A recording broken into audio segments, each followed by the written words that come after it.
मैं जहाँ पर खड़ा हूँ ये मेन शाहराह है जो कि हसन स्क्वायर से आती है और लालू खेत की तरफ और नाज़माबाद को लालू खेत से मिलाती है। और यहाँ ईसा नगरी का ये इलाका है और ये मेन सड़क के ऊपर जो कि बहुत ही जिसे कहते हैं कि यहाँ पर बहुत ज़्यादा ट्रैफिक रवां दवा रहती है दिन रात यहाँ पर। और यहाँ बहुत ही करीब में सिविक सेंटर है, यहाँ पर KMC वालों का ऑफिस है। और आप अगर यहाँ पर रोड के साथ ये हाल देखें आप हैरान रह जाएंगे कि ये बिल्कुल मेन स्ट्रीट जो शाहराहें हैं कराची की उनका ये हाल इन्होंने किया हुआ है कि यहाँ पर किस तरह से कूड़ा जो है डंप किया जा रहा है। और ये देखें ये साथ में KMC वालों की तरफ से वो भी रखे हुए हैं यहाँ पे जहाँ पर आप कूड़ा उसमें डाल सकते हैं, उसको उठा के ले जाना जिम्मेदारी है, लेकिन उसके अंदर कोई नहीं डालता, सारा जो है यहीं रोड पर डंप कर दिया जाता है। और यहाँ पर तो आपको इवन सिर्फ कूड़ा तो नज़र आएगा ही, साथ में आप देखें यहाँ पर मुर्दा जानवरों की लाशें तक पड़ी हुई हैं।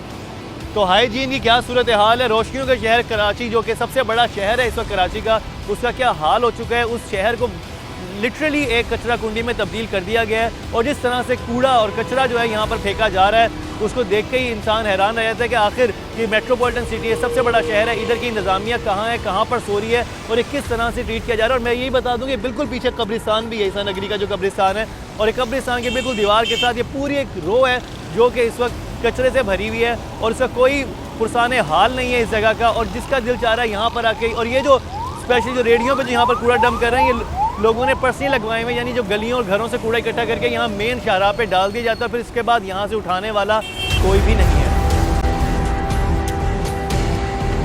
कोई नहीं है जिसे कराची वालों का एहसास हो। आप खुद देख सकते हैं कि सिर्फ शहर की गलियों में ही नहीं बड़ी शाहराहों पर भी कचरे के पहाड़ खड़े हैं। पैदल चलने वाले अफराद समेत गाड़ियों और मोटरसाइकिल सवारों को भी सख्त मसाइल का सामना है। बाज मकामात पर कचरे के लगे ढेर से सड़कें तक बंद हो गई हैं। जहां सड़कें खुली हैं वहां रही सही कसर तजावुजात माफिया पूरी कर देता है और इस मामले पर भी इंकशाफ की टीम बाकायदा प्रोग्राम कर चुकी है। लेकिन सवाल ये पैदा होता है कि इन सब मामलात पर आखिर कहाँ है इंतजामिया? क्यों शहर को लावारिस छोड़ दिया गया है? क्या कर रही है KMC?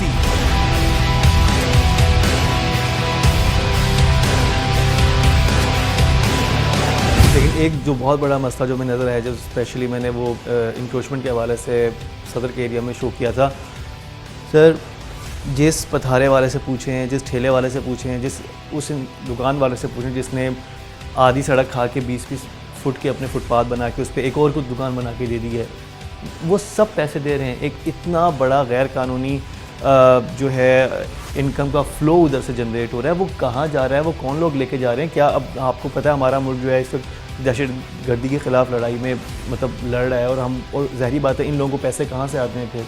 तो ये एक बहुत बड़ा क्वेश्चन है। और क्योंकि उधर सिर्फ जो हमारी रिसर्च उसके मुताबिक था कि कैंट स्टेशन से लेके एम्प्रेस मार्केट तक वहाँ पे डेली का 4 मिलियन रुपीज़ जनरेट हो रहा है, 40 लाख रुपए जो है जनरेट हो रहे हैं। वो कहाँ जा रहे हैं, किसकी जेबों में जा रहे हैं, कोई इसका जवाब देने के लिए वहाँ पर नहीं था। और वो तो उसमें हम बुलाया भी था KMC के ही एक अफसर को बुलाया था जिन्होंने बात भी की थी, उनके पास कोई जवाब नहीं था इस बात का। देखिए मैं अर्ज़ करूँ, और वो आप दुकानदार से पूछें हमारे पास फुटेजेस हैं, वो कहते हैं जी हम थानेदार को देते हैं, थानेदार हमसे इतना लेता है जो SHO है, और हमारे पास KMC का बंदा आता है कहते हैं कि हम ये आपकी इंक्रोचमेंट ख़त्म कर देंगे या तो इतना दें। तो ये जो एक सारा अंडर द टेबल काम चल रहा है, इसके लिए क्या किया गया है? क्योंकि वो सबसे ज़्यादा नुकसान पहुंचा रहा है। आप फ्लो देखें, ट्रैफिक का बुरा हाल है वहाँ पे। DIG साहब नूरानी ताज नूरानी से वो भी बड़े परेशान थे कि सदर में ट्रैफिक स्टक होकर रहेगी क्योंकि इंक्रोचमेंट इतनी बढ़ गई है। क्यों एक दफ़ा ऑपरेशन क्लीन अप नहीं करती KMC और वो सारे सदर को पाक क्यों नहीं करती? उसमें कौन रुकावट है? कोई रुकावट नहीं है। मैं थोड़ा सा अर्ज़ कर दूँ आपको, KMC के अंडर में इस वक्त तकरीबन 70 कॉरिडोर्स हैं या रोड्स हैं जो KMC की जिम्मेदारी है। रिमेनिंग जितने भी रोड्स हैं वो DMCs के उसमें आते हैं जुरिसडिक्शन। बहाने पर बहाने हैं, कोई ठोस जवाब नहीं, कोई ठोस दलील नहीं। चूँकि एनक्रोचमेंट जो है हर तरह के रोड पे हो रही है, हमारे रोड पर भी होती है और उनके रोड्स पर भी होती है। तो अव्वल तो फ़र्ज़ ये है कि वो अपने रोड्स को क्लियर करें। सदर के इलाके के कई रोड्स आपने जो बताए हैं वो DMCs की जुरिसडिक्शन बनती है। जो हमारे सर DMC के अंदर तो आप बिल्कुल ठीक करें, बात कंप्लीट कर लूँ। चूँकि शहर एक ही है और KMC एपेक्स लेवल की बल्दियाती इदारा है, हम इसकी परवाह किए बगैर कि कौन सा जुरिसडिक्शन KMC की और कौन सी DMC की, इस वक्त मेरे स्टैंडिंग ऑर्डर्स हैं कि डेली बेसिस के ऊपर जहाँ पर भी एनक्रोचमेंट हो रही है वहाँ पर डेली बेसिस के ऊपर जो है उसको रिमूव करें। अल्लाह करे इन साहब का सड़कों से तजावुजात हटाने का ख्वाब पूरा हो, लेकिन जमीनी हकाइक तो कोई और ही कहानी सुना रहे हैं। तजावुजात भी वही हैं और कचरे के ढेर भी केएमसी का मुंह चढ़ा रहे हैं। एयरपोर्ट से शारा फैसल पे इंटर होती जो मुझे पहला एक मेरे सामने चीज़ आती है ना, फ्लैट के सामने यूं कचरों का ढेर लगा हुआ है। कि अगर कोई फॉरनर भी आता होगा तो पाकिस्तान का क्या इमेज आता होगा एयरपोर्ट की बाउंड्री से निकलते ही। शहर का फर्स्ट इम्पैक्ट ये है। देखिए, इस सिलसिले में ये आपने अब बात की है सॉलिड वेस्ट मैनेजमेंट की, तो अब उसी सब्जेक्ट के ऊपर मैं थोड़ी सी वजाहत करूँगा। सॉलिड वेस्ट मैनेजमेंट अगर बीइंग एडमिनिस्ट्रेटर में बात करूँ तो ये मेरा फंक्शन नहीं है। ये डिवॉल्व होकर DMCs में चला गया, डिस्ट्रिक्ट म्यूनसिपल कॉरपोरेशंस के अंदर चला गया। जिसको देखो वो अपना मलबा दूसरे पर गिरा रहा है। सवाल ये है, कौन खत्म करेगा कचरे के ये ढेर? वजह ये है कि 40% कराची की 40% मैं सर चले अब नहीं, इसमें मुझे सुन लें थोड़ा सा। कराची की 40% आबादी कच्ची आबादी के अंदर है।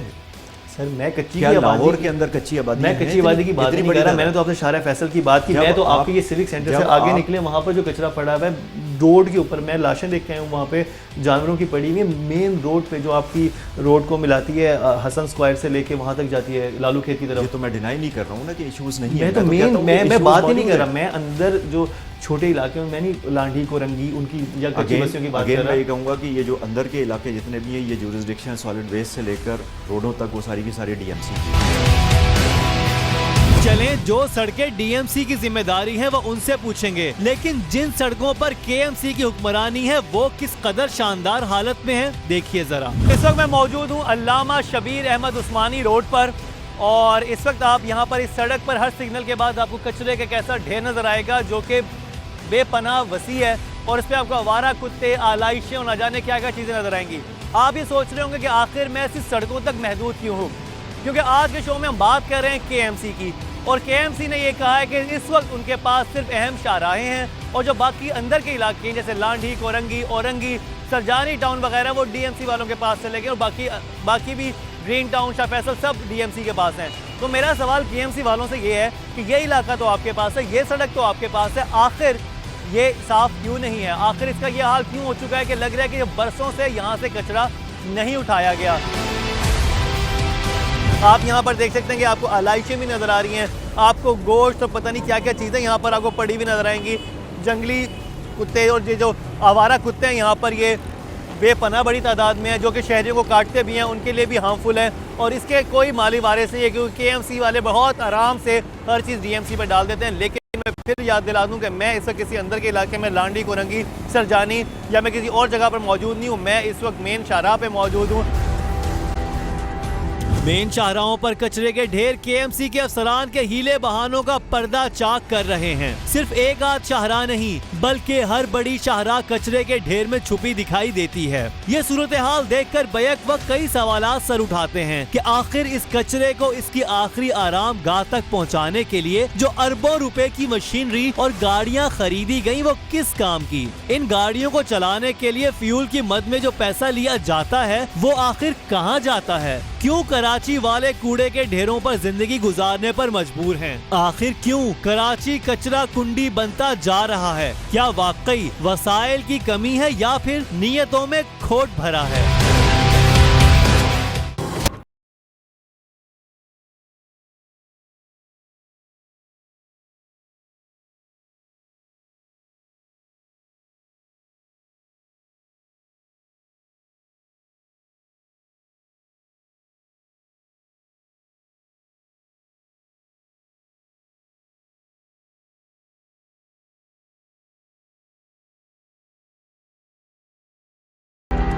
GST की मद में जो हमें पैसा मिल रहा है वो बहुत स्लो है।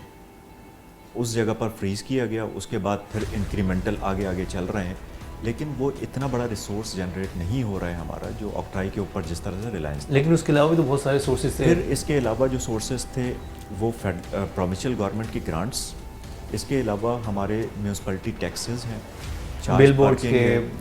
अच्छा, बिल बोर्ड का आपने अच्छा किया, ये बड़ा सोर्स था KMC का, ये भी डिवॉल्व होकर DMC को चला गया। ठीक है, ठीक है, अब हमारे पास म्यूनसिपलिटी टैक्स रह गया, कार पार्किंग रह गई है, या फिर लैंड से जो लीज और म्यूटेशन की जो फीस आती है वो रह गया है, चंद एक नॉमिनल से जैसे किसी भी दुकान के ऊपर कोई बोर्ड लगा हुआ है तो उसको हम चार्ज करते हैं कि ये एडवर्टीजमेंट बोर्ड है, लेकिन एज अ होल होर्डिंग का काम सारी का सारा जो है वो चला गया। आपकी अपनी DMCs के एक्सपर्ट पास। ट्राई किया इस हवाले से कि ये जो सारा निचली सतह तक ले जाया गया, मतलब एक सेंट्रल उससे एक आपने डीएमसी को दे दिया सारा चार्ज, जितना भी रेवेन्यू जनरेट करने वाला पोर्शन है, तो इससे क्या बेहतरी आएगी कराची राइट्स के लिए या ये मज़ीद मुश्किल पैदा करेगा? मेरा ख्याल है कि डीएमसीज़ के पास जब इतनी फंक्शंस और इतने रिसोर्सेज गए हैं तो उन्हें इफेक्टिवली काम करना चाहिए। काम करना चाहिए, लेकिन काम होता हुआ नजर नहीं आ रहा।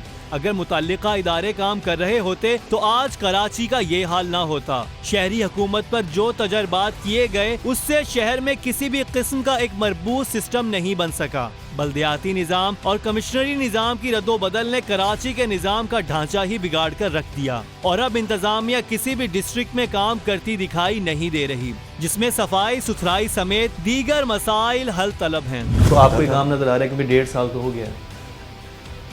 ये जो डेवोल्यूशन हुआ है लोकल टैक्सेस का, वो अभी चंद महीने पहले की बात है, प्रैक्टिकली ये हैंड ओवर किया गया। इसी तरह से हेल्थ सेक्टर जो है वो डिवॉल्व हुआ है डीएमसीज़ को, एजुकेशन डिवॉल्व हुआ है डीएमसीज़ को। उसी लिहाज से केएमसी के रिसोर्सेज को कट डाउन करके अब डाइवर्ट कर दिए रिमेनिंग प्रोपोर्शनेट फंड्स डीएमसीज़ की तरफ। ऐसा नहीं है कि सिर्फ फंक्शंस जो है वो डिवॉल्व हुए हैं, उनको रिसोर्सेज भी दे दिए गए। रिसोर्सेज भी दे दिए गए। जब रिसोर्सेज और फंक्शंस दोनों इकट्ठे दिए गए तो डीएमसीज़ के ऊपर अब एक भारी जिम्मेदारी है कि वो उस बोझ को निभाएं जैसा करना जो कि हमें कहीं नज़र नहीं आ रहा निभाते हुए। मुझे सिर्फ ये सही बताइएगा प्लीज़ कि इस वक्त कराची अगर कचरे के हिसाब से देखा जाए, बाकी फैसिलिटीज़ के हिसाब देखा जाए तो अपने सबसे बुरे दौर से गुजर रहा है। और इसमें मतलब मैं नहीं कह रहा, इसमें आपको खुद नज़र आ रहा है तहरीकें स्टार्ट हो गई हैं, लोग खुद खड़े हो गए हैं, आवाम खुद खड़ी होगी कि भाई ये क्या हो गया कराची के साथ, इस रोशनियों के शहर को। सबसे बड़ा हमारा शहर है, मेट्रोपॉलिटन सिटी है। आपको किसकी कोताही सबसे ज़्यादा नज़र आ रही है? देखें, बिल्ट इन कैपेसिटी का फुकदान यानी फाइनेंशियल कैपेसिटी का फुकदान रहा है यहाँ पर। ये साहब भी वसाइल की कमी का रोना रो रहे हैं, लेकिन हकीकत इसके बरक्स है। कराची वसाइल की कमी की वजह से कचरा कुंडी नहीं बना, बल्कि असल वजह कुछ और है और अब होने जा रहा है ये तहलका खेज इंकशाफ। इस वक्त जिस जगह मैं मौजूद हूँ उसने मुझे हैरान करके रख दिया है और एक ऐसा इंकशाफ है जो कि आपका भी दिल दहला देगा कि आखिर कराची वाले क्यों ताफुन पर रहने पर मजबूर हैं। आखिर क्या वजह है कि उनकी ज़िंदगी बदबू और कचरे के साथ ही गुजर रही है। और ये वो जगह है जो इस वक्त आपको एक जंक यार्ड लग रहा होगा या ऐसा लग रहा हो कबाड़ खाना है कोई। ये कबाड़ खाना नहीं है बल्कि एक वर्कशॉप है जहाँ पर करोड़ों की मशीनरी केएमसी के लिए लाई गई, जिसने सफाई करनी थी कराची में, जिसने कूड़ा और कचरा संभालना था, जिसने शहर को साफ रखना था। वो सारी मशीनरी किस हाल में है, उसके साथ क्या हो रहा है, अफसरान ने कहाँ कहाँ कैसे कैसे पैसे खाए हैं, वो आप देखेंगे, आप हैरान रह जाएंगे और आपको पता चलेगा कि इस रोशनियों के शहर के साथ आखिर इतना बेरहमाना सलूक क्यों किया गया है। बेरहमाना सलूक करने वालों को बेनकाब करने ही तो इंकशाफ की टीम निकली है। देखते हैं हमारी आज की ये खोज क्या रंग लाती है। ये जो मशीनरी आपको नजर आ रही है, इसमें बहुत सारी मशीनरी ऐसी भी है जो बिल्कुल नहीं है। सिर्फ अफसरान की लापरवाही की वजह से ये खड़ी खड़ी कचरे में बदल गई। आखिर कचरा उठाने वाली गाड़ियां खुद कैसे कचरा बन गईं? यही है वो सवाल जिसका हम ढूंढेंगे जवाब। मेरे साथ इस वक्त मौजूद हैं हमारे सीनियर कॉरेस्पॉन्डेंट राजा मोहम्मद साकिब, जिनका बल्दियाती अमूर पे बहुत इनकी ग्रिप है और ये काफ़ी अच्छे से इस बीट पे काम कर रहे हैं। अस्सलाम वालेकुम। वालेकुम अस्सलाम, कैसे हैं? मैं बिल्कुल ठीक, लेकिन जो हालात मुझे यहाँ नज़र आ रहे हैं वो तो बिल्कुल भी ठीक नहीं है।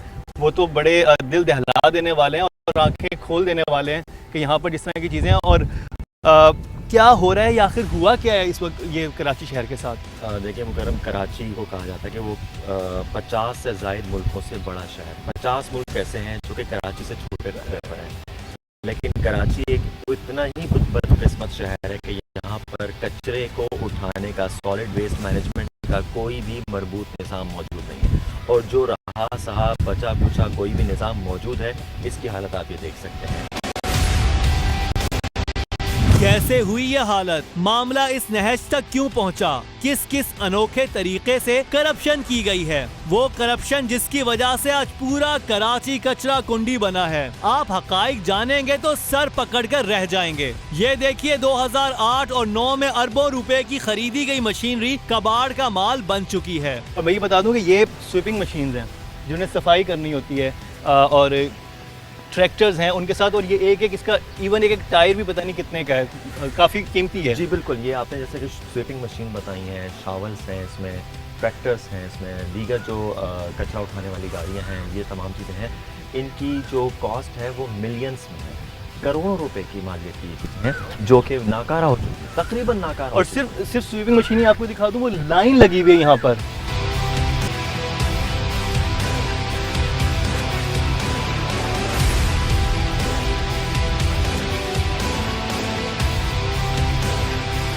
अब जरा दिल थाम कर देखते जाइए कि किस तरह चंद अफसरान ने महज अपने मफादात के लिए सरकारी खजाने को अरबों का नुकसान पहुंचाया। खुले आसमान तले सर्दी, गर्मी, बारिश, सब तमाम मौसम इसने सहने, और इनकी आप हालत देखें, रस्टिंग हो चुकी है, टायर ख़त्म हो चुके हैं, मशीनरी बिल्कुल तबाह हो चुकी है। अगर इनकी मेंटेनेंस भी की जाए तो अब भी करोड़ों रुपए के अखराजात हैं। ये करोड़ों रुपए के अखराजात कौन बर्दाश्त करेगा? आपने कहा कि ज़िम्मेदार कौन है? ज़िम्मेदार का तो तयन करना कोई मुश्किल काम नहीं है। ये हालत किसने बनाई इनकी? अफसरान ज़िम्मेदार है, जाहिर सी बात है। वो अफसरान को क्या ये नहीं पता? अगर वो अपने कमरों से बाहर निकलें तो उन्हें पता चले इस गर्मी में किस तरह काम होता है। ड्राइवर्स हैं यहाँ पर और दीगर लोग हैं, वो तो यहाँ पर आने के लिए तैयार हैं, वो काम करने के लिए तैयार हैं। वो जो मेंटेनेंस वाले हैं वो तो ये देखते हैं, जो आप देखें तमाम जो रूम्स हैं वो बंद पड़े हैं, वो ये चाहते हैं कि कोई ना कोई काम हो ताकि हम काम करें। लेकिन जब फंड नहीं आएगा, जब पैसे नहीं होंगे, जब इनके पास पैसे नहीं मिलेगा, तो फिर यही हालत होगी। ये आप हालत देखें इस वक्त कि इस वक्त ये वो सारी स्वीपिंग मशीन्स हैं जो प्रॉपरली, और अब पूरी एक लाइन है, मतलब ये सैकड़ों में है जो यहाँ पर खड़ी हुई हैं, जिन्होंने इस वक्त कराची की सड़कों के ऊपर होना चाहिए था। और मुझे नहीं पता कि इस तरह की हालत इन कर देने में या इसकी मेंटेनेंस में कितना खर्चा था जो नहीं किया गया। और ये भी बता दूं कि बजट हर साल लोकेट होता है इनकी मेंटेनेंस का और वो खा लिया जाता है। और एक और जो आपको मज़ेदार करप्शन इनकी बताऊं, ये करते क्या हैं, ये यहाँ पर खड़ा कर देते हैं इन मशीनों को। खड़ा करके जब ये इस तरह की हालत इनकी हो जाती है तो फिर इसको स्क्रैप में बेच देते हैं। और अभी भी इतना कुछ इन मशीनों में से निकाल के स्क्रैप में बेचा गया है चंद कोड़ियों के मोल के दामों कि बस उनके थोड़ी सी उनकी जेब भर जाए, लेकिन एक पूरी की पूरी मशीन तबाह हो जाए, उसका कोई जो पुरसाने हाल ना हो, उसको कोई उसको देखने वाला हो ही ना। और यहाँ पर आके आप यही देखते हैं कि ये कोई बिल्कुल कोई जंक यार्ड है। यहाँ पर सिर्फ आपको एक लगेगा कि जैसे ये कबाड़ खाना है, जब ये कबाड़ खाना नहीं, ये सही मशीन है। और क्योंकि ट्रैक्टर की मीटर रीडिंग नज़र नहीं आती है, लेकिन आपको दिखाता है कि चले हुए भी कितना है। ये सिर्फ हज़ार किलोमीटर भी 1000 किलोमीटर चले। देखिए आप इनकी हालत देखें, अब टायर्स यहाँ से गायब हो चुके हैं, ईंटों पर ये खड़े किए गए हैं। स्वीपिंग मशीन्स का ये हाल हो चुका है। ये स्वीपिंग मशीन्स और ये जो ट्रैक्टर्स हैं, ये शावल्स हैं, ये तो कराची की नीड है। कहते हैं कि हमारे पास फंड नहीं है, फंड नहीं है, जो मिलता है उसको क्या करते हैं लोग, उसको क्यों नहीं संभाल के रहता? इसमें कोई शक नहीं है कि कराची के जो शहरी हैं, कराची को वो हक नहीं दिया जाता, ना सूबाई हुकूमत की जानिब से वो ग्रांट मिलती है, ना वफाकी हुकूमत की जानिब से ग्रांट मिलती है। 2.5 करोड़ आबादी का शहर है, उसमें कचरा उठाना, सॉलिड वेस्ट एक बुनियादी और सबसे अहम तरीन इशू है। इस पर कोई फोकस नहीं है, ना सूबाई हुकूमत का, ना वफाकी हुकूमत का। सूबाई हुकूमत की जिम्मेदारी ज़्यादा है क्योंकि कराची वफाकी सूबाई दारुल हुकूमत है और कराची 2.5 करोड़ आबादी का शहर है, उसमें वफाकी हुकूमत को भी कोई तावन करना चाहिए। लेकिन आप हालत देख सकते हैं, यहाँ पर कचरे का ये इशू है। यूं तो कराची में मसाइल की भरमार है, लेकिन सबसे बड़ा मसला है करप्शन, और इसी करप्शन की वजह से हर इदारा तबाही के दहाने पर है। इसी एक मिसाल को देख लीजिए कि बल्दिया उज़्मा में 861 गोश्त मुलाजमीन का इंकशाफ हुआ, जिनके नाम पर सरकारी खजाने से करोड़ों रुपए की तनख्वाहें जा रही थी। KMC के अंदर इतना बड़ा इशू है कि अभी जो हमें नज़र आ रहा है, अब तो केस वगैरह भी चल रहे हैं कि पॉलिटिकल भर्तियाँ बहुत ज़्यादा हुई, गोश्त मुलाजमीन की भरमार रही। अभी भी 800 लोग जो अपना केस लड़ रहे हैं, प्रॉपर रिक्रूटमेंट नहीं की गई, उसने इतना नुकसान पहुँचाया वो थोड़े से मफाद परस्त लोगों के लिए। और मैं ये बताता चलूँ कि पॉलिटिकल ऐसे भर्तियाँ हो रही थी कि जो पॉलिटिकल लोग थे वो खुद पैसे लेते थे कि हम आपको सीट ले देंगे, और उसके बाद जाली पेपर्स पर उनको बना के पेरोल भी उनका जारी होता था पता नहीं किस तरह से, और वो सालों तनख्वाहें खाते रहे, और शहर का ये हाल हो गया। इसके लिए क्या आपका अप्लाई अमल है, किस तरह से आप उनको फ़िल्टर कर रहे हैं, किस तरह से, क्योंकि ये तो ऑन रिकॉर्ड बात आ चुकी कि 800 के करीब सिर्फ KMC के वो मुलाजमीन हैं जिन्होंने ये एजुकेशन सेक्टर में और बाकी स्पेशली जो सॉलिड वेस्ट का जो काम कर रहे थे? जिन 861 मुलाजमीन का आप जिक्र कर रहे हैं उसको ख़ुद केएमसी ने ही फ़िल्टर करके निकाला है कि ये फेक मुलाजमीन हैं या जिनके कुछ प्रॉब्लम हैं, उनकी सैलरी एब इनिशियो स्टार्ट ही नहीं हुई, मतलब स्टार्ट ही नहीं किया। वो अभी तक स्क्रूटनाइज हो रहे हैं कि इनमें जेन्युइन है या नहीं है। वो 861 लोग आज भी सैलरी नहीं ले रहे हैं, उनकी एम्प्लॉयमेंट का स्टेटस डिटरमिन करने की कोशिश हो रही है।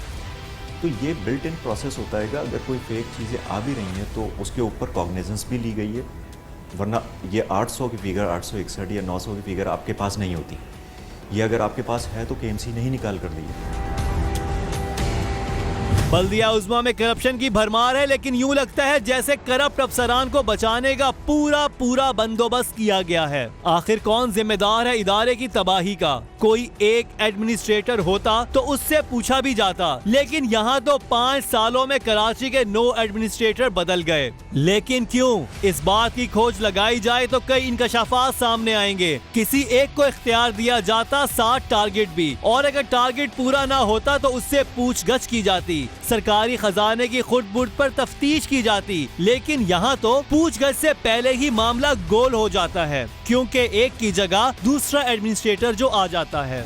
2008 के बाद जब से ये हमारे ये नाज़िम और ये सारा सिस्टम जो था लोकल बॉडी से ख़त्म हुआ, उसके बाद दूसरी एडमिनिस्ट्रेशन आई। क्या वजह है कि रऊफ़ अख्तर फ़ारूकी साहब आए 1 साल के लिए, साकिब सोमरो साहब आए 5 माह के लिए एक दफ़ा आए, फिर 2 माह के लिए आए, फिर हाशिम रज़ा ज़हरी साहब आए, वो भी बहुत कम टेन्योर के लिए, और शुएब सिद्दीकी साहब भी सिर्फ 2 माह रहे, आपको भी 4 संभाले हुए 2 माह हुए हैं। तो क्या लग रहा है आप कितने से रहेंगे, और ये क्या वजह है कि कंसिस्टेंटली किसी को काम नहीं करने दिया जाता कराची के लिए? एक चीज़ ज़हन में रखनी चाहिए कि लोकल बॉडीज़ जो इलेक्टेड रिप्रेजेंटेटिव उनकी गैर मौजूदगी के अंदर एडमिनिस्ट्रेटर्स आते हैं जी, तो वो एक स्टॉप गैप अरेंजमेंट होता है। लोकल बॉडीज़ बेसिकली कॉन्स्टिट्यूशनली वो इलेक्टेड रिप्रेजेंटेटिव के ज़रिए चलाया जाता है। जब वो मौजूद नहीं है, इलेक्शन नहीं हुए हुए, तो फिर जो है एडमिनिस्ट्रेटर्स और पूरी एडमिनिस्ट्रेशन इस तरह से चल रही होती है। एडमिनिस्ट्रेटर्स जो है गवर्नमेंट ऑफ सिंध पोस्ट करती है, वो कितने टेन्योर रहते हैं कितना नहीं रहते इसके बारे में मैं कमेंट नहीं करूंगा, इसलिए कि ये प्रेरोगेटिव जो है प्रोविंशियल गवर्नमेंट का है कि किसी भी ऑफिसर को उसने कितने अरसे तक वहाँ पर रखना है एडमिनिस्ट्रेटर के तौर पर। जहाँ तक ये सवाल कि आगे मुझे कितना रहना है, तो ये इसके बारे में कोई भी जवाब नहीं दे सकूँगा। इन एडमिनिस्ट्रेटर साहब ने भी हमें मुस्कुरा कर टाल दिया, और वैसे भी सरकारी अफसर होने के नाते वो क्या जवाब देते? साफ जाहिर है कि अगर वो हमें जवाब देते तो फिर उन्हें कहीं और जवाब देना पड़ता। वैसे कोई जहन में तो होता है ना क्या वजूहात आई और कराची का हाल बद से बदतर होता चला गया? लेकिन 2008 से पहले की सूरत हाल ये थी कि बहुत बड़े बड़े पैकेजेस जो है फाइनेंशियल पैकेजेस दिए गए कराची को, जिसके सहारे जो है कराची के अंदर बेशुमार डेवलपमेंट हुई। फेडरल गवर्नमेंट की तरफ से फाइनेंस किया गया। सब्सिक्वेंटली ये पैकेजेस और ये तमाम फाइनेंशियल रिसोर्सेज ड्राई अप हो गए। जब रिसोर्सेज कम हो जाते हैं तो उसी लिहाज से ऑर्गेनाइजेशंस अपना फंक्शन अंजाम दे रही होती हैं, और जो कुछ वो कर सकते हैं अपने रिसोर्सेज के अंदर रहते हैं वो कर रहे होते हैं। जनाब, इसी बात का तो रोना है कि जो वसाइल बल्दिया उज़्मा कराची के पास मौजूद हैं उन्हें भी इस्तेमाल नहीं किया गया, बल्कि उन्हें इस्तेमाल में लाने की बजाय कबाड़ा बना दिया गया। देखिए गाड़ियों के इस कब्रिस्तान को जो वसाइल की हौलनाक तबाही की कहानी बयान कर रहा है।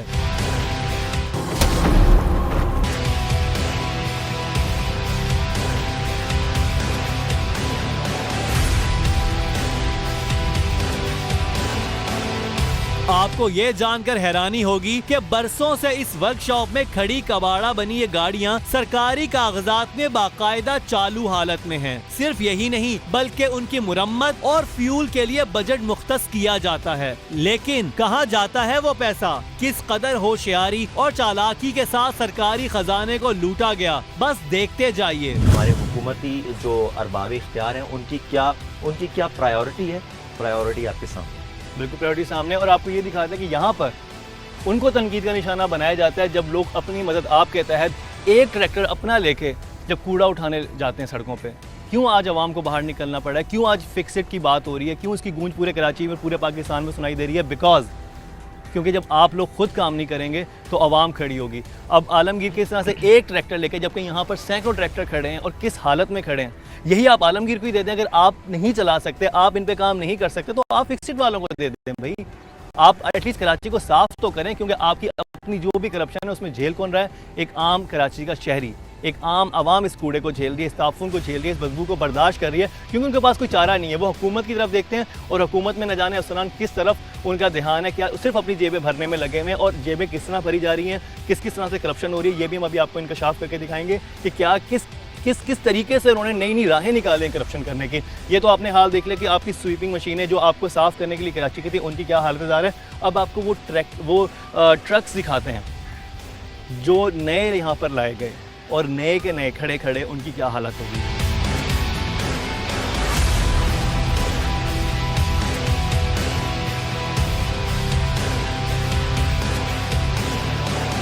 कराची के लिए एक जुल्म है कराची के शहरी पे।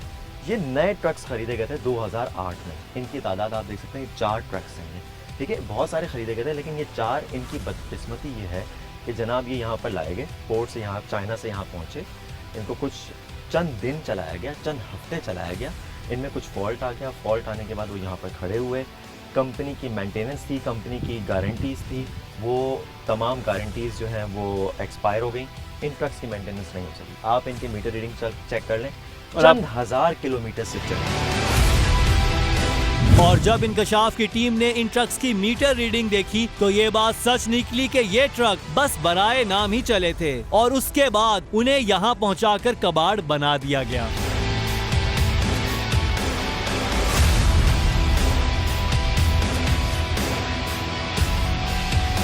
ये सिर्फ जी 1813 किलोमीटर जो हैं ये ट्रक जो है ये चला हुआ है।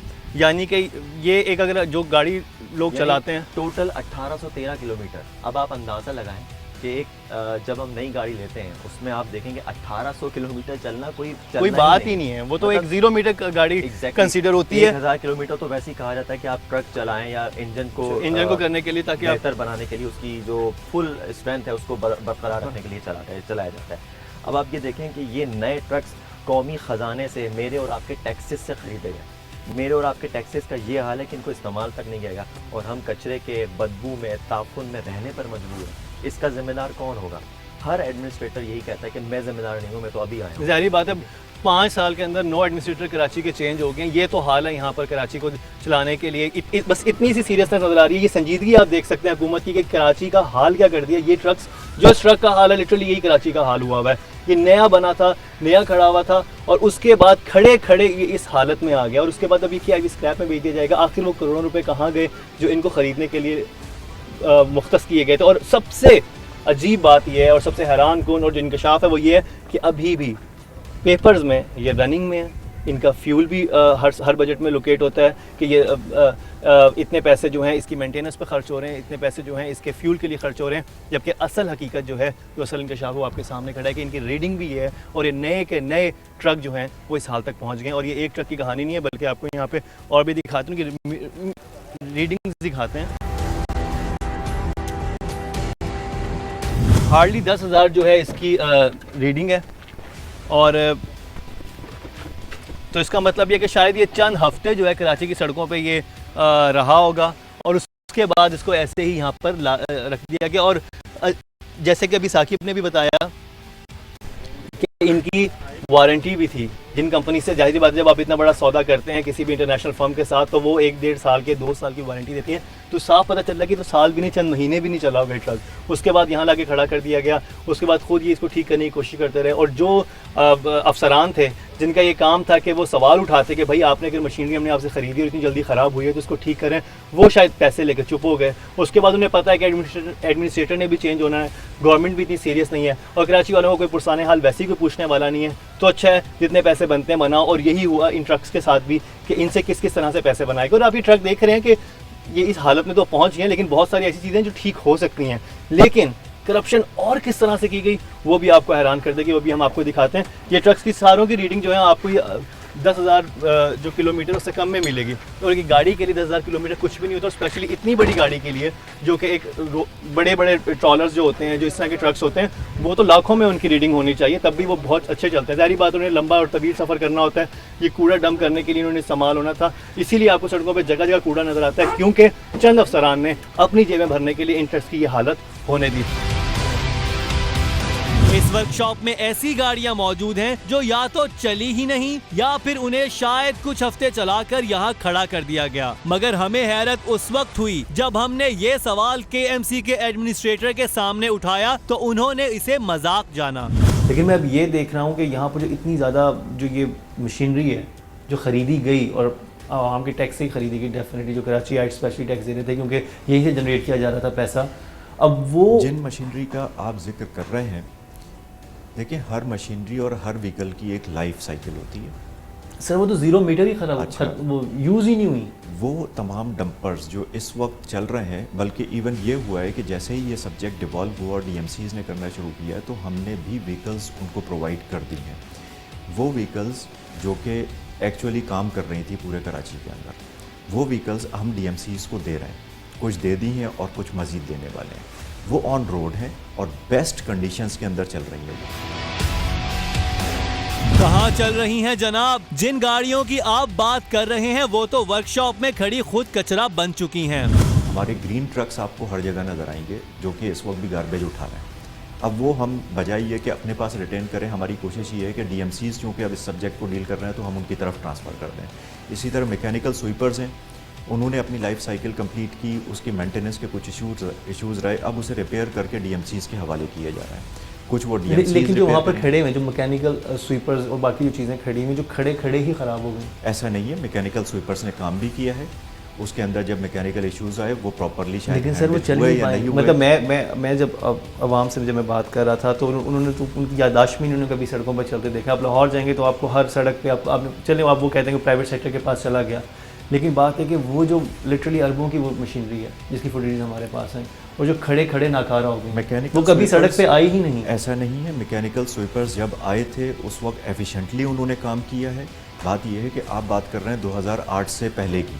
नहीं, मैं उसके बाद की 2008 में जो लास्ट उन्होंने जो 2008 में जो आए, आज 2016 के अंदर खड़े हुए हैं, वो मैकेनिकल स्वीपर रिपेयर मेंटेनेंस मांग रहे हैं। अब मसला ये पड़ा है, जो बजट की भी आपने दरमियान में बात की, KMC के अपने रिसोर्सेज इतने ज़्यादा घट चुके हैं कि हम इस वक्त सैलरी भी बमुश्किल पे कर रहे हैं, फ्यूल देते हैं, लेकिन ये रिपेयर और मेंटेनेंस का बजट में तो मौजूद है, लेकिन मेरे पास कैश फ्लो इतना नहीं है कि मैं तमाम व्हीकल्स को और इस तरह की मशीनरी को रिहेबिलिटेट करवाऊँ। जो चल रही हैं ऑलरेडी उनकी मेंटेनेंस के ऊपर कोशिश कर रहे हैं कि वो चलती रहें, तो लेकिन जो कम्प्लीटली ब्रेक डाउन कर गई हैं उनको रिहेबिलिटेशन की कुछ कॉस्ट है। हम ये नेगोशिएट कर रहे हैं। और उनके बारे में आप क्या कहेंगे जो 0 मीटर है? जो 0 मीटर ऐसा मेरी नॉलेज में नहीं है कि 0 मीटर आई और ख़राब हो गई, कतई भी ऐसा नहीं है सर। वो ख़राब वो नहीं, बस चली वो है, लाई ही नहीं गई।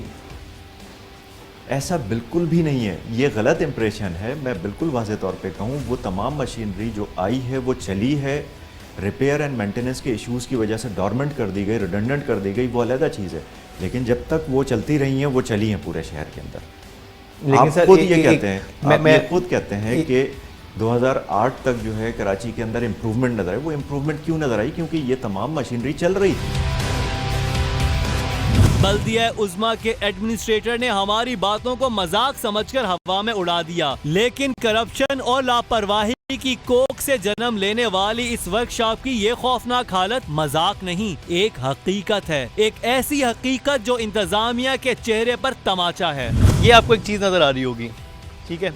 अब इसकी स्टोरी ये है कि जब सफूरा गोट में इंक्रोचमेंट के खिलाफ एक KMC ने अपने ऑपरेशन किया तो वहाँ पर मुजाहिरीन ने इसको जला दिया, ठीक है। आपने एक पूरी बस जला दी, उसका वो आपको नज़र भी आ रहा होगा, वो अगर आप वो पीछे देखें वो इसी का जला हुआ पार्ट आपको जो पीछे नज़र आ रहा है, उस तरह का अगर आप कैमरा लेके जाएंगे वो जला हुआ है। अब ज़ाहिर बात है एक चीज़ गाड़ी बिल्कुल ख़त्म हो चुकी है, मेंटेन तो उन गाड़ियों की किया जाना चाहिए ना जिनमें थोड़ी सी टेंडेंसी हो कि वो ठीक हो सकते हैं, जैसे कि पीछे ट्रक्स खड़े हुए हैं जिनको शायद ठीक करने की हमारे पास गुंजाइश थी, लेकिन अगर पैसे बनाने हैं, अगर कमीशन खाना है और करप्शन के नित नए तरीके दरियाफ्त करने या ईजाद करने हैं तो उसके लिए बेस्ट ये था कि जो गाड़ी बिल्कुल जल गई, जो बिल्कुल ख़त्म हो गई, जिसका कुछ भी नहीं बचा, उसको बनाने के लिए पैसे लोकेट कर दिए गए। और ये देखें, ये उसका अभी सिर्फ ढांचा बनाया गया है, जो कि नीचे का उसका एक बेसिक स्ट्रक्चर है, और वो उसका बाकी हिस्सा पड़ा और इंजन खोल के वहाँ रख दिया गया, लेकिन पैसे लोकेट कर दिए गए। तो इसमें कौन पैसे लोकेट करता है? और साकिब, इतना खुल्लम खुल्ला, इतनी बड़ी करप्शन कैसे चल रही है यहाँ पर?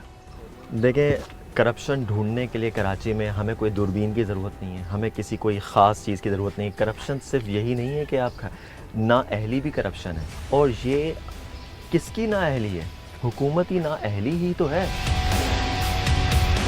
हुकूमत की इस नाअहली और काम चोरी की वजह से कराची वाले कचरे के अजाब के जद में हैं। इस नाअहली की वजह से सरकारी खजाने को कितना नुकसान पहुंचा, ये तो अभी ट्रेलर था। पूरी पिक्चर आपके होश उड़ा देगी। वर्कशॉप पर काम करने वाले मुलाजमीन ने किए कौन से खौफनाक इंकशाफात, और कैसे एक सरफिरा नौजवान पूरे शहर को साफ करने निकल पड़ा, ये सब कुछ और भी बहुत कुछ दिखाएंगे आपको, लेकिन अपने कल के प्रोग्राम में। इसी के साथ टीम इंकशाफ और मुकर्रम कलीम को दीजिए